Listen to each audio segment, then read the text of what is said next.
तो hello friends, welcome back to my YouTube channel. तो स्वागत है आप सभी को हमारे इस फिर से नए वीडियो में। और आज है बहुपद का डे नंबर दूसरा। तो आप लोग कैसे हैं? हम उम्मीद करते हैं कि आप लोग अच्छे होंगे, मस्त होंगे और अपनी पढ़ाई कर रहे होंगे, क्योंकि अब मार्च भी समाप्त होने वाला है।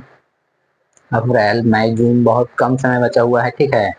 तो स्टार्ट कर दीजिए अगर नहीं किए हैं तो। बहुपद बेसिक क्लास आज डे नंबर कौन सा है? दूसरा। अगर आप पहला क्लास नहीं देखे हैं तो कोई दिक्कत नहीं। पहला क्लास में जो बताया था आज भी वहीं थोड़ा सा रिवीजन करवा देंगे। उसके बाद आगे अगर आज का कॉन्सेप्ट आपको पता रहेगा तो आप खुद से ही यानी एक्सरसाइज सोल्व कर सकते हैं। एक्सरसाइज ज्यादा हार्ड नहीं है, लेकिन बेसिक कॉन्सेप्ट अगर पढ़ लीजिएगा तो आप सोल्व कर दीजिएगा। तो आज काफी ज्यादा महत्वपूर्ण वीडियो है, ठीक है, सोल्व करने के लिए एक्सरसाइज। तो आप लोग बने रहिएगा अंत तक, और चैनल पे नए हैं तो सब्सक्राइब कीजिएगा। चलिए बिना टाइम वेस्ट किए चलते हैं, आज जो है उस पर बात करते हैं। बहुपद basic class class 10th Bihar board और डे नंबर दूसरा है। और ये रहा चैनल का नाम, सब्सक्राइब जरूर कर लीजिएगा। चलिए स्टार्ट करते हैं। तो हम लोग डे नंबर फर्स्ट देख लिए थे, ठीक है, और बहुत बच्चा भी देखा था, ठीक है। तो चलिए, क्या उसमें बात हुआ था, थोड़ा सा रिवीजन हो जाए पीछे वाला, क्योंकि रिवीजन में ही डिवीजन आता है। जितना आप रिवीजन कीजिएगा उतना ही आपके लिए अच्छा रहेगा। तो उसमें पढ़े थे चार मान क्या है, चार मान और अचर मान। अचर मान, चार मान क्या है बताइए? चार मान जो कभी ना बदला, जो कभी ना बदले, जैसे ए बी सी कहाँ तक जाएगा, एक्स, एक्स बाई जेड। अचर मान जो बदलते रहता है, एक दो तीन अनंत तक जाता है। यही पढ़े थे पिछला क्लास में। उसके बाद पढ़े थे बहुपद। मतलब बहुपद किसे कहते हैं? तो बहुपद जिसका घात कोई पूर्ण संख्या हो उसे बहुपद कहते हैं। चर मान का घात कितना होना चाहिए? चर मान का घात, चर मान का घात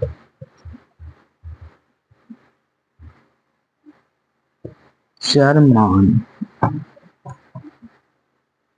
चर मान का घात क्या होना चाहिए बताइए? तो चर मान का घात कोई पूर्ण संख्या होना चाहिए। पूर्ण संख्या कहाँ से स्टार्ट होता है? तो चैप्टर फर्स्ट में पढ़ाए थे पूर्ण संख्या क्या किसे कहते हैं।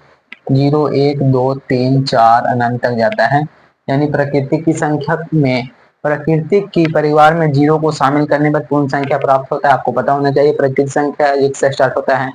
सम संख्या दो चार छह आठ दस, विषम एक तीन पाँच सात, भाज्य वैसा संख्या जो अपने के अलावा किसी अन्य संख्या से कटता है उसे भाज्य कहते हैं, जैसे चार।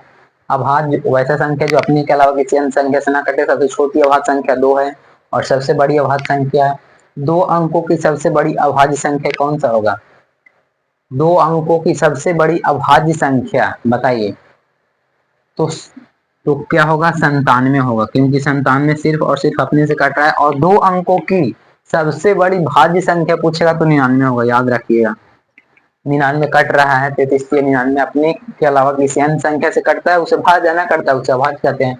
तो यहाँ तक कोई दिक्कत नहीं हुआ होगा। उसके बाद हम लोग देखे थे बहुपद पहचानने के लिए कि बहुपद है या नहीं, ठीक है, बताइएगा। क्वेश्चन है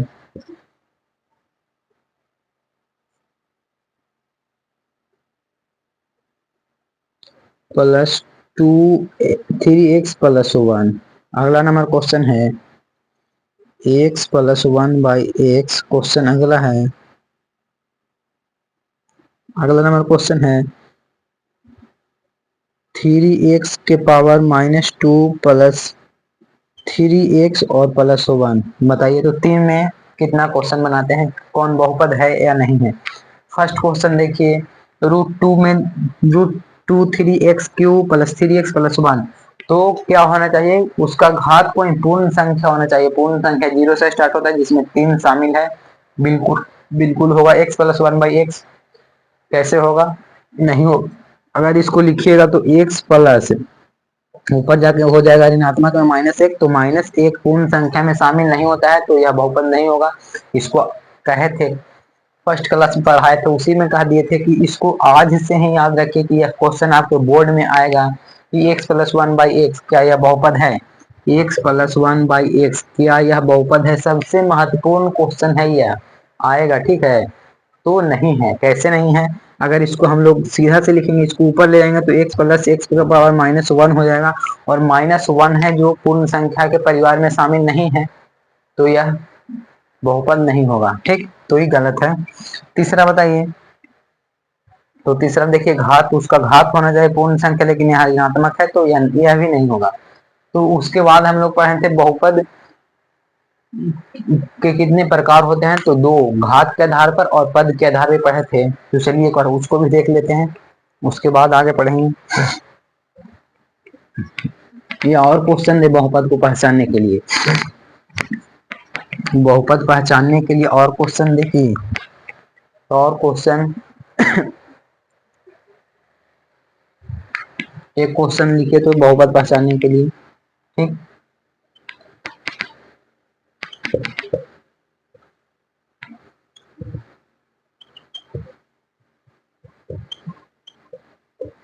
चलिए 3 में बताइए, क्या यह बहुपद है?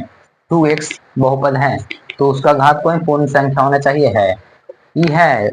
रूट को कैसे लिख सकते हैं? ऐसे लिख सकते हैं, 2/1/2, ऐसे ऐसे लिख सकते हैं। अच्छा, यहाँ √2 न रहेगा, ठीक है, ये रहेगा x, ठीक। तो इसको ऐसे लिख सकते हैं, x/1/2, और इसको ऊपर ले जाइएगा तो माइनस में हो जाएगा, तो यह बहुपद कभी नहीं होगा। और यह भी बहुपद है क्योंकि इसका घात कोई पूर्ण संख्या है, पूर्ण संख्या के परिवार में शामिल है 2, ठीक। तो यहाँ तक आपको कोई दिक्कत नहीं हुआ होगा। आप चलते हैं बहुपद के घात के आधार पर, पद के आधार पर पढ़ते हैं कि घातीय है और के पदीय है। एक बार देख लेते हैं आवाज जा रहा है या नहीं, ठीक है। तो फाइनली आवाज क्लियर है, टेंशन की आवश्यकता है नहीं, और आवाज जाए तो बहुत अच्छा है। बहुपद, बहुपद को हम लोग पढ़े थे घात के आधार पे, के घातीय हैं घात के आधार पे, और इधर पढ़े थे पद के आधार पे, पद के आधार पे। घात के आधार में बताइएगा,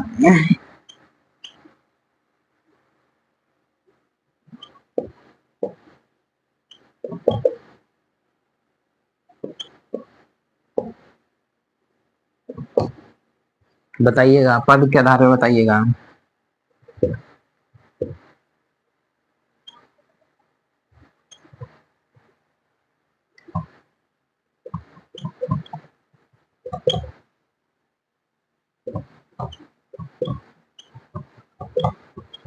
हाँ बताइए तो, घात के आधार पे बताइए, घात के आधार पे बहुपद के घातीय बहुपद है जो बताइए। तो घात के आधार पे देखिए, एक घातीय है, एक घातीय होगा, एक घातीय होगा। सही तो है ना? हाँ सही तो होना चाहिए। हाँ, घात के आधार पे बताइए कि घातीय बहुपद है, तो इसका घात कुछ नहीं है तो एक होगा। तो एक बहुपद को रेखीय बहुपद के नाम से जाना जाता है, रेखीय बहुपद। इसको देखिए कितना है, 2 है तो द्विघातीय होगा, द्विघातीय, द्विघातीय बहुपद। इसका 3 है तो हो जाएगा त्रिघातीय, त्रिघातीय, त्रिघातीय बहुपद। यहाँ तक आपको कोई दिक्कत? ये हो गया। ये के पद ये है, एक दो, दो पद है तो दो, ये कितना है, दो पद। ये हिंदी में लिखेगा द्विपदी, द्विपदी बहुपद। एक बहुपद को रेखीय बहुपद कहा जाता है, रेखीय याद रखिएगा, रेखीय बहुपद, रेखीय, रेखीय बहुपद। और यह कितना है, 1 2 3, ये हो जाएगा त्रिघातीय बहुपद। यह भी वही है, त्रिघातीय। तो यहाँ तक आपको कोई दिक्कत परेशानी नहीं हुआ, क्योंकि ये सब हम पहले क्लास में बता चुके हैं, तो यहाँ तक आपको कोई दिक्कत परेशानी नहीं होगा। आज हम लोग पढ़ेंगे बीज गणितीय जोड़ और घटाव, उसके बाद गुणा भी देखेंगे, उसके बाद गुणनखंड देखेंगे, उसके बाद कॉमन लेना सीखेंगे। यही सब है जो आगे आएगा। एक्सरसाइज सोल्व कीजिएगा तो सबसे महत्वपूर्ण है कॉमन ले लेना।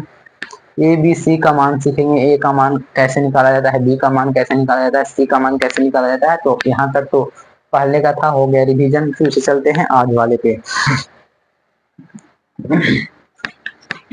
बीज गणितीय जोड़ लिख लीजिएगा, हेडिंग लगाइए बीज गणितीय जोड़। क्या लगाना है? बीज गणितीय जोड़।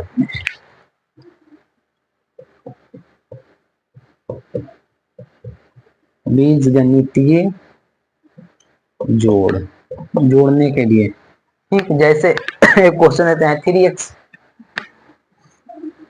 3x प्लस 2 को जोड़िए तो 4x प्लस 3 में जोड़िए। क्या है? जोड़ है, यहाँ जोड़, जोड़िए तो जोड़ना है 3x plus 2 plus 4x plus 3 को जोड़ना है। तो कैसे जोड़िएगा? जोड़िए, जुटेगा इसमें, जुटेगा इसमें x वाला x में, और ये जुटेगा इसमें। जोड़िए, क्या कितना आता है? तो 3x और 4x हो जाएगा 4 3 7x, और ये हो जाएगा 2 3 5।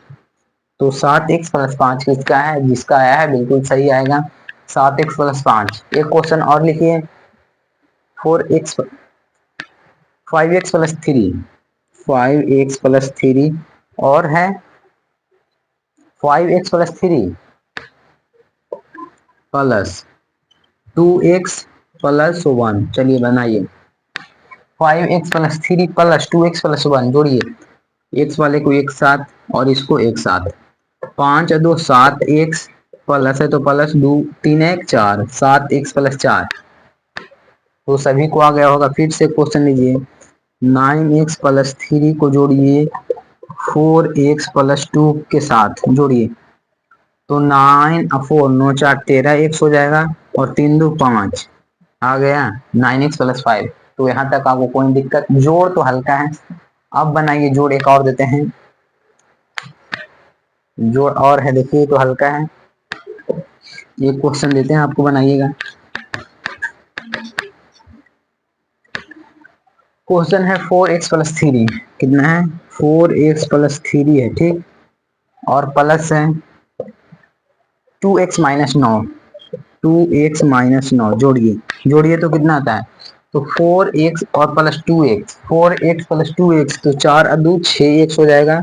और इसको जोड़िए तो +3 और -9, +3 और -9 अगर जोड़िएगा तो होगा -6। क्या आया है? जिसका आया है समझिए कि उसको आ गया बीजगणितीय जोड़। तो यही था, ठीक। अब एक दो क्वेश्चन घटाव पे लेते हैं। क्या घटाव पे लिया जाएगा क्वेश्चन? तो जोड़ तो हल्का था, बना दीजिएगा। अब लेते हैं घटाव पे। जोड़ हो गया,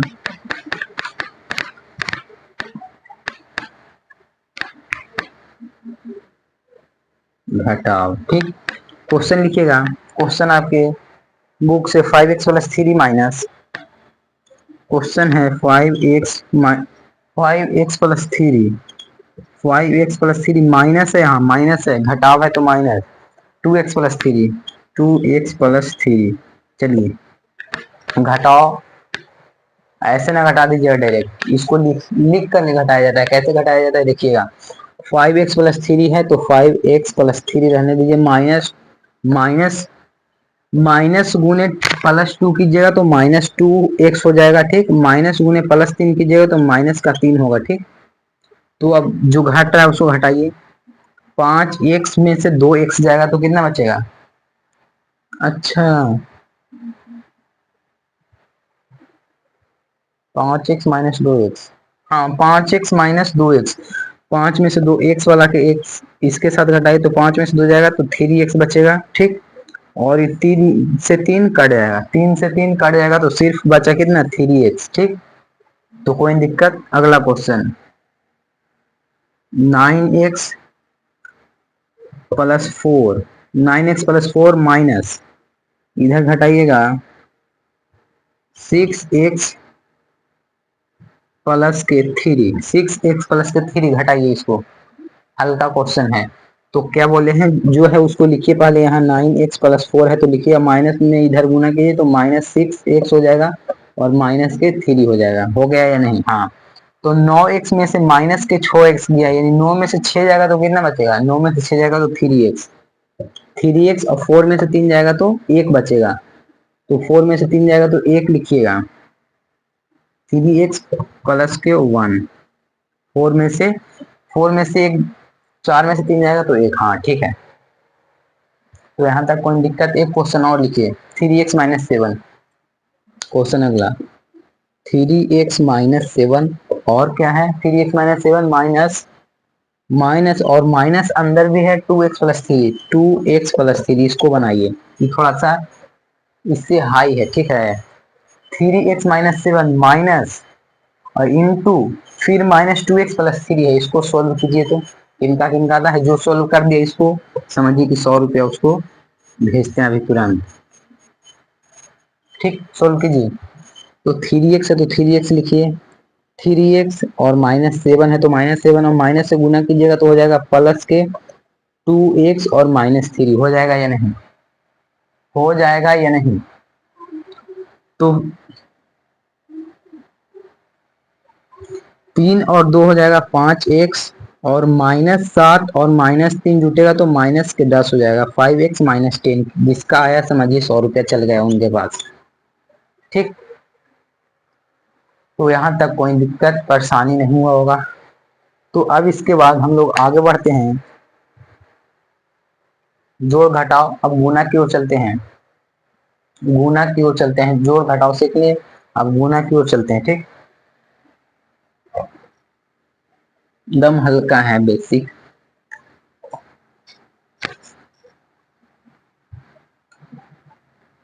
रखो गुना, क्या लिखेगा? गुना। जैसे फर्स्ट क्वेश्चन, फर्स्ट क्वेश्चन आपके बुक से,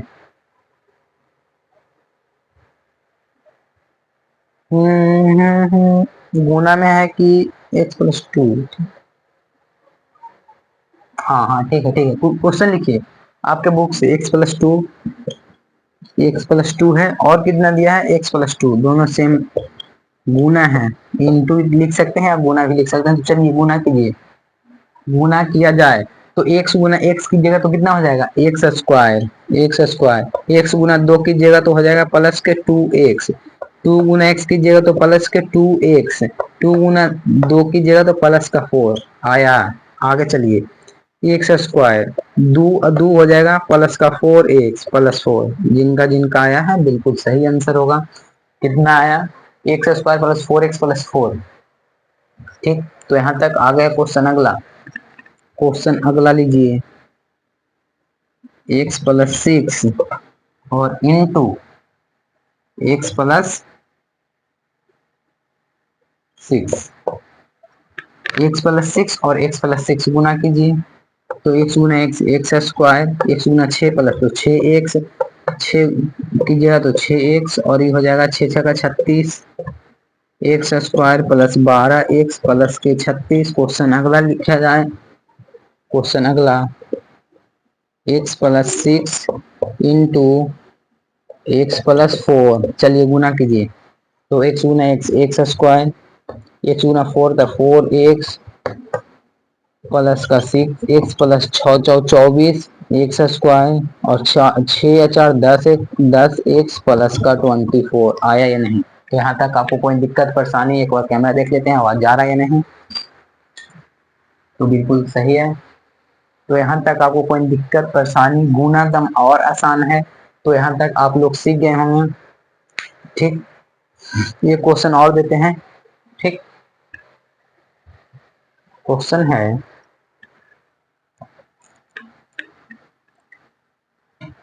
माइनस के -x +2 है। ठीक, उसके बाद है x-4 गुना कीजिए। तो -x गुना x कीजिएगा तो कितना हो जाएगा? माइनस के x²।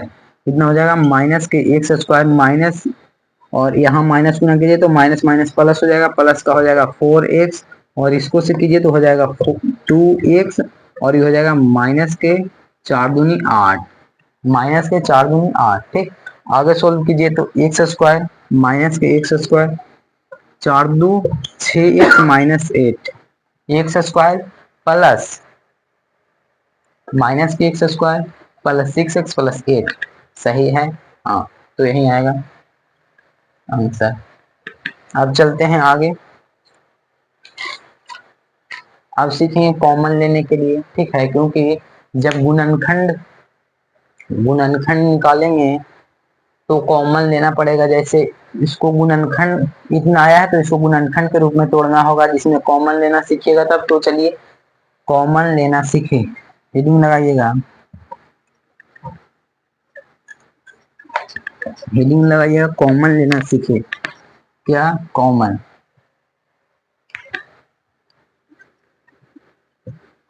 कॉमन लेना सीखे, कॉमन लेना सीखे, यही है। जैसे क्वेश्चन है आपका 4x+8, फर्स्ट क्वेश्चन, क्वेश्चन है 4x+8 कॉमन, इसमें कौन सी है? 4x+8 में कौन सा कॉमन है? देखिए तो 4 यहाँ भी है और 4 दूना 8, दोनों में क्या कॉमन ले सकते हैं? 4। तो इसको लिख सकते हैं कैसे? 4 कॉमन ले लिए तो यहाँ क्या बचा? सिर्फ और सिर्फ x बचा, तो x और प्लस 4 दूना 8, इसको काट देते हैं, भाग के रूप में होता है, तो 4 दूना 8 कितना बचा? 2। अगला क्वेश्चन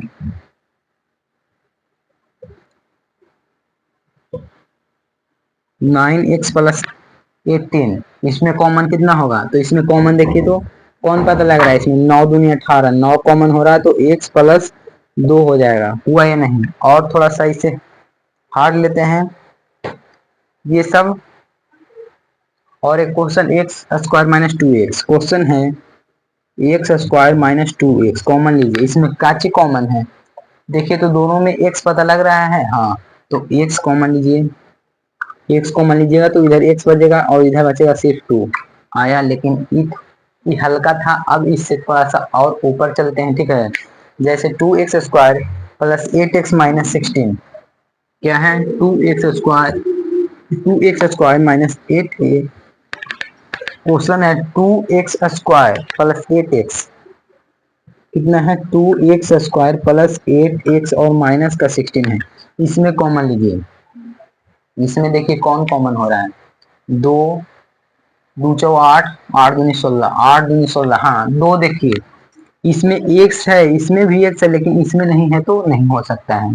तो 2 कॉमन है तो 2 कॉमन कीजिए, यहाँ से 2 ले जाएंगे तो सिर्फ x² बचेगा और इधर 4 दूना 8, 4 बचेगा, माइनस है तो -4x है और हो जाएगा 8 आया। जिसका जिसका आया है एक टाइप कीजिएगा, कितना? a या तो s, जिसका जिसका आ गया है वो s टाइप कीजिए, ठीक। तो आ गया होगा, हल्का है। क्वेश्चन और लेते हैं, क्वेश्चन है -3x² - 9x, -3x² - 9x +18 है, प्लस के 18 है, कॉमन लीजिए, कौन सा कॉमन हो रहा है? देखिए इसमें तो 3 3 3 3 छः, 3 का 3 3 के 6, 3 के 9, 3 यहाँ से हो रहा है, 3 6 का 18 कॉमन हो रहा है। और -7 में है तो -7 में कॉमन लेंगे, जैसे माइनस यहाँ 3 कॉमन लेंगे तो हो जाएगा x², और जो माइनस लिए हैं तो माइनस की जगह क्या हो जाएगा? प्लस, प्लस का हो जाएगा 3x और इन प्लस है तो माइनस हो जाएगा, 3 6 का 18, 3 6 का 18, तो कोई दिक्कत नहीं हुआ होगा, ठीक।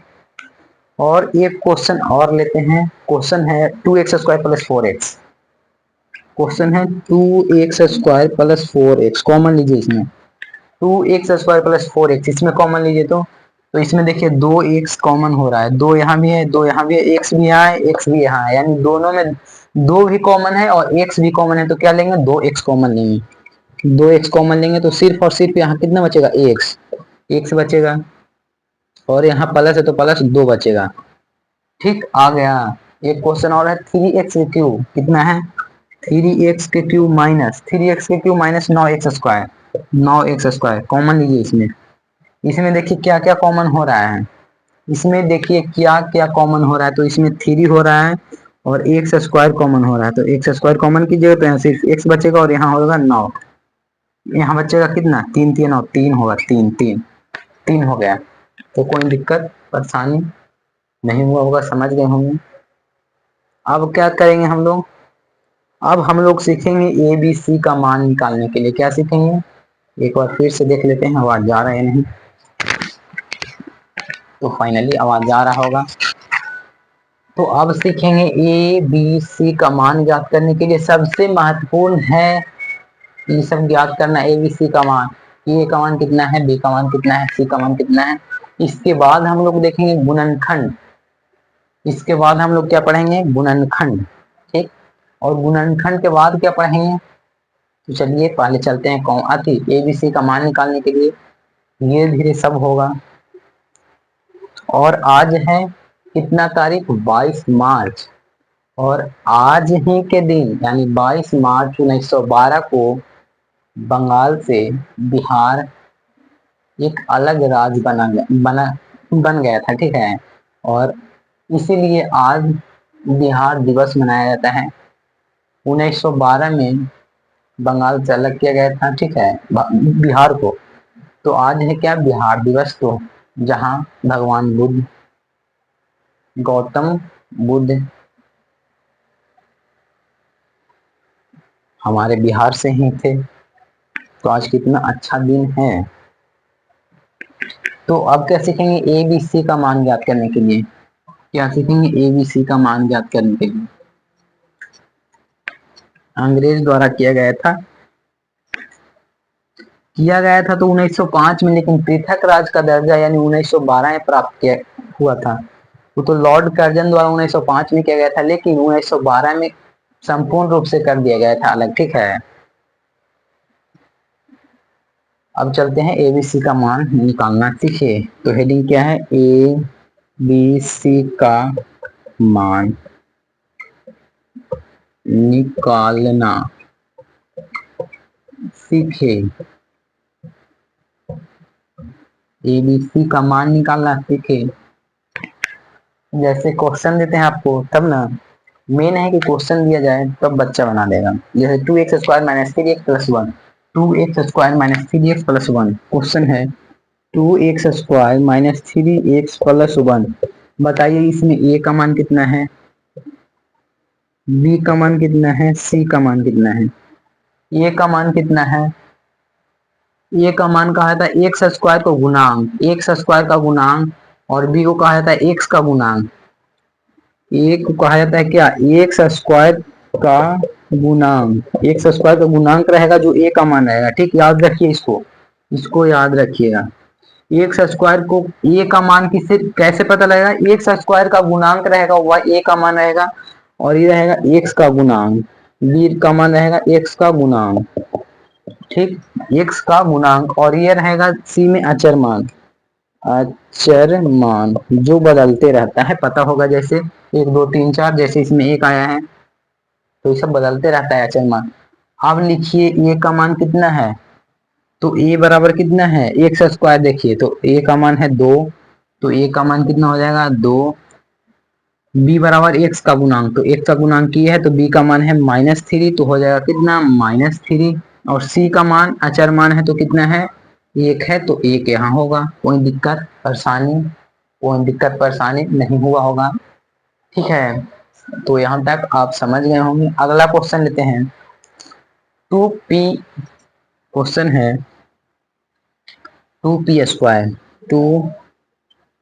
2p², ठीक, -6p +8 है। क्वेश्चन है 2p² - 6p + का 8 है। इसमें ए का मान कितना है, बी का मान कितना है। चाहे यहाँ एक्स ना दिया रहे, एस दिया रहे, पी दिया रहे, क्यू दिया रहे, जो भी रहेगा लेकिन रहेगा, जरूरी नहीं है कि एक से रहेगा। ठीक, तो ए का मान कितना है इसमें, ए का मान देखना है p² का गुणांक यानी 2 है, बी का मान x का गुणांक यानी p का मान कितना है -6, और सी का मान कितना है 8 है, तो 8 तो निकल गए। यही था ए बी और सी का मान निकालने के